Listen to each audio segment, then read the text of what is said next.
आज आ रहे चुनाव परिणामों से जनता ने ये संदेश दिया है कि बीजेपी के 10 साल के शासन से लोग दुखी हैं। जनता ने बता दिया है कि वह बेरोजगारी, तानाशाही और महंगाई से दुखी है और बीजेपी की सरकार को हटाना चाहते हैं। मोदी सरकार ने इन चुनावों में सरकारी एजेंसियों का दुरुपयोग किया, विपक्ष के नेताओं को जेल में डाला। अब जनता ने जवाब दिया है। देश की महान जनता ने साफ कर दिया है कि बीजेपी वापस जाओ। आज चुनावों के परिणाम आ रहे हैं और लगभग तस्वीर साफ होती हुई दिख रही है। ये चुनाव कई प्रकार का संदेश दे रहे हैं। एक सबसे बड़ा संदेश इस चुनाव में दिया जा रहा है जनता के द्वारा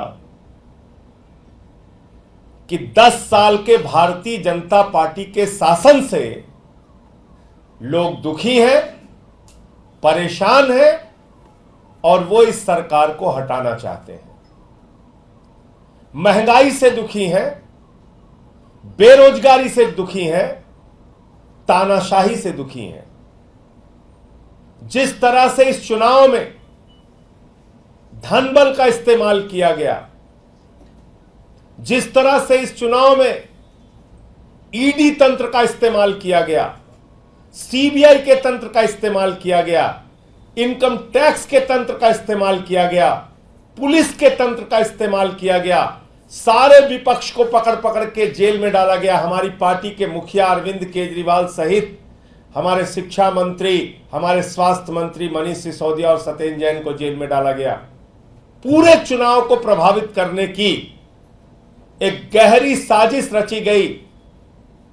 उसके बावजूद भारत के लोकतंत्र की यह खूबसूरती है कि देश की महान जनता ने कहा बीजेपी वापस जाओ। यह नारा है इस देश की जनता का। उन्होंने बाबा साहब के संविधान को बचाने के लिए वोट दिया। भारत में आरक्षण की व्यवस्था जो दलितों के, वंचितों के, शोषितों के, पिछड़ों के, आदिवासियों के लिए है, उसको बचाने के लिए वोट किया।